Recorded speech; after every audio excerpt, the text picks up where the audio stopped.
बिस्मिल्लाहिर्रहमानिर्रहीम। हाई 2027 के हवाले से ये क्वेश्चन जानना सबके लिए बहुत ज़रूरी है और मोस्टली ये पूछे भी जा रहे हैं, जिसमें रूम के रिलेटेड, मेडिकल के रिलेटेड, ये सारी जो चीज़ें मैं कोशिश करता हूँ एक ही वीडियो में कवर कर जाऊँ। पहला सवाल ये है कि डबल बेड वालों को कितने चार्जेस देने पड़ेंगे एक्स्ट्रा, ट्रिपल बेड किसी ने लेने उनको कितने देने पड़ेंगे, 4, 5, 6 वाले को क्या करना पड़ेगा। डबल बेड का जो रेट है वो पर पर्सन 2,10,000 रुपये है, मतलब 2 बंदों को 4,20,000 रुपये देना पड़ेगा। ट्रिपल बेड वालों का पर पर्सन 70,000 रुपये है और 3 बंदों का 2,10,000 रुपया हो गया। 4 वाले, 5 वाले हैं, जो 6 वाले हैं उनको कोई एक्स्ट्रा पैसे नहीं देने, जस्ट उनको हल्फनामा भरना पड़ेगा। अब मिनिस्ट्री इस पर उसका फॉर्म निकालती है, यहाँ के ऐप के ऊपर ही उनका कोई येस नो करते हैं हल्फनामे के साथ ना। ये टाइम आपको 17 अगस्त को पता चल जाएगा। उसमें क्या होता है कि उनको चार्जेस नहीं देने पड़ते। आपस में अगर महरम हो, मेल फीमेल दोनों हैं, तो उनको सेपरेट रूम मिल जाएगा। मेल को तो वैसे ही मिल जाता है। और इसमें ये भी चीज़ याद रखना, ये रूम सिर्फ मक्का में मिलना होता है, मदीना में नहीं मिलने होते, ठीक है। चाहे कोई पैसों वाला है या बगैर पैसों वाला है, ये भी चीज़ क्लियर हो गई।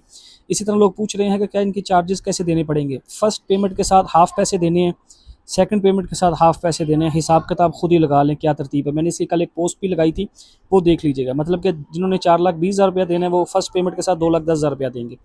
एक चीज़ और क्लियर करता जाऊँ इसमें कि 1 बेड वाला बंदा 2 बेड वाला रूम नहीं ले सकता, 2 वाला 3 वाला नहीं ले सकता। जितने फ़र्द हैं उतने वाला ही रूम ले सकते हैं, ठीक है, उतने पैसे ही दे के। इसमें कोई चेंजिंग नहीं कर सकते आप। ये चीज़ क्लियर हो गई। और कमरे की पेमेंट पहली पहली किस्त के साथ आपको ये भी बता दिया कि जमा करवानी पड़ेगी। अच्छा, सेकंड चीज़ें इसमें ये आ गई पेमेंट के हवाले से। बहुत सारे पूछ रहे थे कि रोशन डिजिटल अकाउंट से पेमेंट हो जाएगी? जी हो जाएगी। चलान कैसे बनेगा? इसके ऊपर मैंने कल एक वीडियो अपलोड की थी मिनिस्ट्री की, जिन्होंने खुद तरीका बताया, वो प्लीज़ आप देख लें। सब सोशल मीडिया चैनल पे वो पड़ी हुई हैं। अगर किसी दूसरे बैंक से हज की पेमेंट करवानी हो तो उसका तरीकाकार क्या होगा? आप ऑनलाइन करवा लीजिए। किसी का कोई भी अकाउंट किसी भी बैंक में हो, अगर वो ऑनलाइन पेमेंट भेजता है तो उसको कोई मसला नहीं आएगा। और अगर उसी बैंक में जाके पैसे देने हैं, जैसे एचबीएल में जाके देने हैं, उसका प्रोसेस आपको बैंक वाले बता देंगे। क्रेडिट कार्ड और डेबिट कार्ड के ज़रिए पेमेंट हो जाएगी? जी हो जाएगी, लेकिन उसकी लिमिट आपको देखनी पड़ेगी। अगर किसी एक ग्रुप मेंबर की का ही अपने बैंक अकाउंट है तो क्या वो इसी अकाउंट से तमाम ग्रुप मेंबर की पेमेंट कर सकता है? जी बिल्कुल कर सकता है। कोई उसमें वो नहीं है, बस आपकी लिमिट भी इतनी हो। और अगर आप उसको पीएस आईडी जनरेट करके करते हैं तो कोई उसकी लिमिट की भी ज़रूरत नहीं होती, ठीक है, वो भी हो जाएगी। अगर किसी एक ग्रुप मेंबर का, अच्छा आगे क्या सवाल है, क्या हज की पेमेंट पहले कर सकते हैं बाकी मतलूब, ये सारी चीज़ें वो तरतीब वाइज चलती हैं, ठीक है, आगे पीछे कोई चीज़ नहीं होती। इसी तरह कुछ कहते हैं हम पूरी पेमेंट कर सकते हैं, ऐसे भी नहीं होता। ये सारी तफसील मैं कल जो वीडियो अपलोड की थी उसमें सारी बतला दी गई है। ऑनलाइन पेमेंट 16 तारीख की रात 12 बजे से शुरू होगी या अगले दिन बैंक टाइम से, ये मिनिस्ट्री ने नहीं बताया। जब भी शुरू होगी आप उसी टाइम कर लीजिएगा, कोई इतनी जल्दबाजी नहीं है। दूसरी किस्त कब जमा होगी? नवंबर, ये अक्टूबर के पहले हफ्ते से वो शुरू होगी इंशाल्लाह। क्या कुर्बानी हज पैकेज में शामिल है? जी हज पैकेज में शामिल है। ओवरसीज़ लोग पूछते हैं कि ओवरसीज़ पेमेंट अपनी कैसे कर सकते हैं? वो अपने क्रेडिट कार्ड वगैरह, डेबिट कार्ड वगैरह से वहाँ बैठे ही पेमेंट कर सकते हैं, ये चीज़ याद रखिएगा। हाँ, अगर वैसे पेमेंट करवानी हो तो पाकिस्तान में वो बाहर का अकाउंट नहीं चलेगा, ये चीज़ याद रखिएगा, ठीक है। अकाउंट यहाँ का होना चाहिए। आप अपने किसी रिलेटिव से भी करवा सकते हैं, क्योंकि IBM नंबर डलना होता है ना। बाकी इसकी सारी तफसील के लिए वो कल वाली वीडियो देखें, आपको सारी समझ आ जाएगी। ओवरसीज़ पाकिस्तानी हज की पेमेंट के लिए कौन सा अकाउंट इस्तेमाल, ये मैंने आपको बता दिया। क्या ओवरसीज़ पाकिस्तानी बैरूनी मुल्क से बराह रास्त अपनी हज की पेमेंट कर सकते हैं कार्डों के ज़रिए वगैरह सारा। ओवरसीज़ पाकिस्तानी रिफंड के लिए अपना बैरूनी मुल्क का नहीं, बैरूनी का अकाउंट जैसे पाकिस्तानी अकाउंट देना है। ओवरसीज़ पाकिस्तानी अपने मेडिकल फार्म कैसे फिल करेंगे? और वो मेडिकल फार्म याद रखो, बाहर से ही, जैसे हम यहाँ से टेस्ट करवाते हैं ना, आप बाहर से ही टेस्ट करवा के उसको अपलोड कर लेंगे, वो एक्सेप्ट कर लिया जाएगा, ठीक है। कोई इसमें भी बहुत आसानी है, इस बार कोई परेशानी वाली बात है, वो बाहर बैठे बैठे। लेकिन ये मेडिकल फॉर्म नेक्स्ट पेमेंट के साथ जमा होना है, फर्स्ट के साथ नहीं होना, इसलिए बिल्कुल कोई परेशान ना हो। जब उसका टाइम आएगा उसका तरीकाकार सारी चीज़ें बता देंगे। ओवरसीज़ बाहर बैठे बैठे ये सारा काम कर लेंगे। मेडिकल फॉर्म कब और कहाँ से मिलेगा, ये जब टाइम आएगा बता देंगे। मेडिकल फॉर्म कैसे फिल करना होगा वो भी बता देंगे। मेडिकल के लिए कौन कौन से टेस्ट करवाने होते हैं, कोई टेस्ट नहीं करवाने होते, सबको पहले ही अपना पता होता है क्या मुझे बीमारी है या क्या नहीं। लेकिन उसमें कोई झूठ ना बोलिएगा, वो भी हल्फनामा होता है। मेडिकल फॉर्म और टेस्ट पहली किस्त के साथ, दूसरी किस्त के साथ जमा करवाने हैं।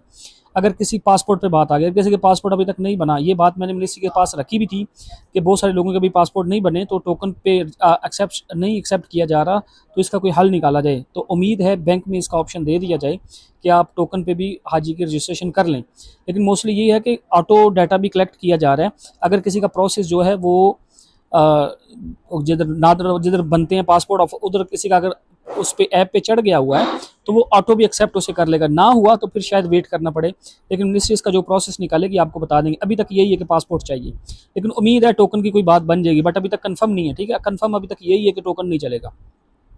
अगर पेमेंट शुरू होने तक पासपोर्ट नहीं आता तो उम्मीद के लिए दूसरी ऑप्शन क्या है? कोई दूसरी ऑप्शन अभी तक नहीं दिख रही। टोकन ही बचता है ना पीछे, अब देखते हैं वो बैंक में उसको ऑप्शन देते हैं कि नहीं। ऐप पे कोई नहीं है। अगर किसी को अपने रजिस्ट्रेशन नंबर याद ना हो, ये सारे सवाल जो है ना, अगर किसी ने पोर्टल अपनी तमाम मालूमात मुकम्मल कर ली हो तो ये सारी, इसके लिए मैंने कल एक वीडियो अपलोड की थी, प्लीज़ वो देख लें। अगर मालूमात दर्ज करने के बाद चेक करना हो, मुख्तलिफ जगहों पर मुख्तलिफ मालूमात नज़र आ रही हो, मसलन शोहर के नाम दर्ज हुआ लेकिन पासपोर्ट पर वालिद का नाम, इससे कोई फ़र्क नहीं पड़ेगा। किसी का पासपोर्ट पे शोहर का या वालिद का या कोई भी ऐसा हस्बैंड का वो ऐसा शोहर है, इससे कोई फ़र्क नहीं पड़ता, ठीक है, कोई परेशान ना हो। ऑनलाइन पोर्टल पर ये तमाम प्रोसेस मुकम्मल कर क्यों ज़रूरी है? अब ये तो कोई सवाल नहीं है जी। अगर किसी एक शख्स ने अभी तक किसी ग्रुप के साथ मर्ज नहीं किया तो उसको कोई ज़रूरत नहीं है मर्ज करने की। ये तो उनके लिए है ना जिनके ग्रुप अपने को रिलेटिव जा रहे हैं तो वो ग्रुप मर्ज करते हैं। अगर कोई अकेला बंदा है वो अकेला ही बादशाह है, परेशान होने की कोई ज़रूरत नहीं। किसी ने मौजूदा ग्रुप से निकल कर अलग से अपनी रजिस्ट्रेशन करवानी हो तो उसका क्या तरीकाकार होगा? वो ग्रुप से उनको रिमूव कर दें सिंपल, और वो अपनी अलग से, अगर उसको रिमूव कर देंगे तो दोबारा रजिस्ट्रेशन करनी पड़ेगी। इसकी थोड़ी सी तफसील है, ठीक है। ग्रुप मर्ज कैसे करना है उसका तरीका भी पहले बता दिया, वो थोड़ी सी वीडियो प्लीज़ देख लें। अगर किसी शख्स ने ग्रुप से अलग होकर इनफरादी तौर पर रजिस्ट्रेशन करनी हो तो क्या इसके लिए कोई ख़ास तरीका है? इसकी वीडियो कल मैंने मिनिस्ट्री की अपलोड की थी, उसमें सारी तफसील बताई है। आगे सवाल आ गया, नामजद किया नॉमिनी आ गए। नामजद किए जाने वाले नॉमिनी की कम से कम उम्र कितनी हो? बालिग हो, आईडी कार्ड बना हो। क्या नॉमिनी की बालिग होना ज़रूरी है? जी ज़रूरी है। 12 साल से बड़ा हो। वैसे भी कोई बड़ा लें, उसके लिए लाजिम नहीं है आपने कोई अपना रिलेटिव ही लेना है, अजीज़ व क़रीब दोस्त भी चल सकता है। बस उसका पाकिस्तानी मोबाइल नंबर हो और वो चल भी रहा हो और ज़िम्मेदार भी हो। अगर उसको किसी वजह से कोई कॉल आए तो उस चीज़ को, कॉल को समझ भी सके और उसका हल निकाल सके। क्या नॉमिनी का उम्मीदवार के साथ खूनी या करीबी रिश्ता होना ज़रूरी है? नहीं, ज़रूरी नहीं है, अच्छी बात है। क्या किसी दोस्त या बना सकते हैं किसी दोस्त वगैरह को भी? अगर किसी उम्मीदवारों को हज के लिए हवाले से शिकायत या किसी की मदद की ज़रूरत हो तो वज़ारत मज़हब अमूर से कैसे रब्ता किया जा सकता है? याद रखें, इसके लिए वज़ारत ने अपना उस पर शिकायत का ऑप्शन भी दिया हुआ है। ऐप पे आप जाएंगे तो इन उसमें आ जाता है क्यूरी का, आप उसमें जाकर अपने क्वेश्चन कर सकते हैं। ये जो आप जितने क्वेश्चन मुझसे पूछते हैं ना, इसके आंसर आपको मिनिस्ट्री भी देगी इंशाल्लाह। तो याद रखें, ऑनलाइन रजिस्ट्रेशन करने का तरीका भी कल अपलोड कर दिया था। इसके ऑनलाइन पैसे जमा करवाने का भी तरीका उसमें अपलोड कर दिया गया था। बहुत सारी चीज़ें जो मैंने कल की वीडियो अपलोड की है ना, जो मिनिस्ट्री की है, छोटे छोटे पार्ट्स में, उसमें बहुत कुछ पड़ा हुआ है। तो आपसे थोड़ी सी रिक्वेस्ट ये है कि जितने क्वेश्चन आप अक्सर आगे पूछते हैं वो मोस्टली सारे क्वेश्चन वीडियो में बताए गए होते हैं, बट शायद आप वीडियो देखते नहीं हैं तो इसलिए फिर वो क्वेश्चन रह जाते हैं। तो मुझे नहीं लगता पीछे कोई ऐसा क्वेश्चन रह गया हो।